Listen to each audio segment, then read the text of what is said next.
Bonjour à tous et bienvenue sur cette chaîne. Le message d'Ataël d'aujourd'hui nous parle de la métamorphose de la chenille en papillon. Que c'est la chenille du papillon?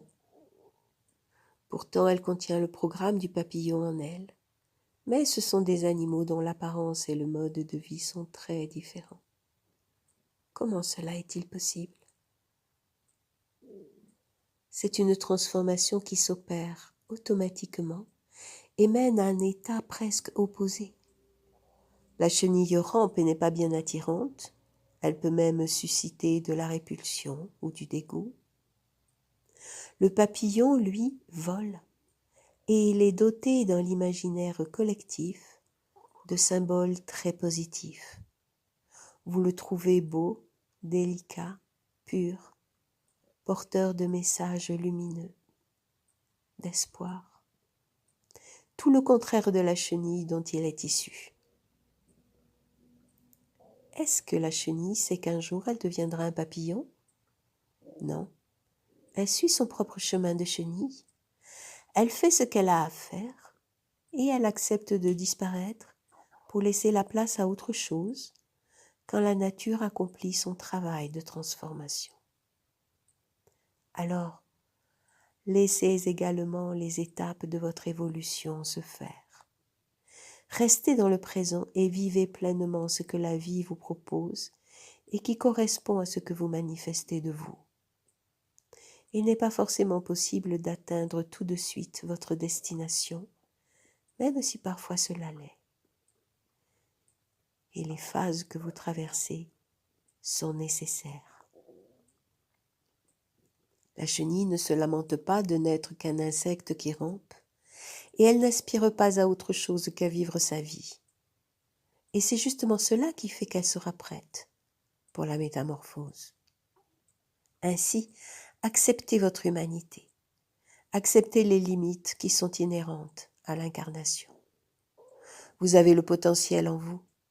Vous avez le papillon en vous. Et il se libérera lorsque le moment sera venu. Mais si vous négligez votre étape de chenille, vous allez l'affaiblir. Et elle n'aura plus la force et l'énergie de tisser son cocon pour que la transformation opère. La chenille n'est pas inférieure au papillon. Et tous les stades sont nécessaires. Mais la chenille a un gros avantage sur vous. Elle ne réfléchit pas et ne remet pas en cause sa condition. Elle ne juge pas, elle est sage et elle suit le cours de sa vie. Elle s'aime, elle prend soin d'elle, elle se nourrit et se protège. Et le jour où elle entend l'appel de la transformation, elle y répond.